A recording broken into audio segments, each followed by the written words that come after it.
Thank you Bashar ভাই, thank you Mostafa rajma, আপনার জন্য আজকে এখানে এসে দাঁড়ালাম আবার। আর আমি ধন্যবাদ দিতে চাই এবং সাথে ডাকও দিতে চাই। আমি আমার কো আর্টিস্টকে ধন্যবাদ দিতে চাই, দোলাকে অনেক সুন্দর গান করছেন আমার সঙ্গে এবং উনি অনেক ভালো গান করেন। কিন্তু স্পেশালি আমি ডাকতে চাই মাহমুদ মঞ্জুর, আপনাকে ডাকতে চাই। মামা, আপনি যদি একটু আসতেন আমার সাথে, আমি অনেক খুশি হতাম, কজ উনি এই গানটার গীতিকার। সো উনি থাকলে খুব ভালো হতো।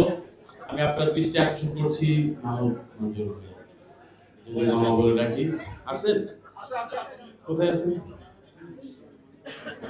ওকে মামা, আপনাকে মামা না ডাকলে তো আপনি আসবেন না। কাকা, কাকা, মামা কই? কাকা কই? চলে আসেন, একটু তালি দিলে আসবে হয়তো বা। একটু জোরে একটু তালি দিয়ে মাহমুদ মঞ্জুর সাহেবের জন্য প্লিজ আপনি যেখানে আসেন চলে আসেন।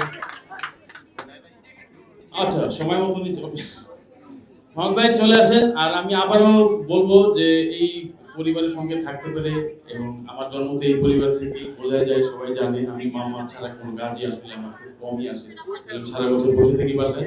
আর আমি প্রত্যয়কে ডাকতে চাই, প্রত্যয় একটু আমার সাথে আসো, বিকজ এটার একটা জিনিসের ভাগিদার আসলে সবাই মিলেই হয়।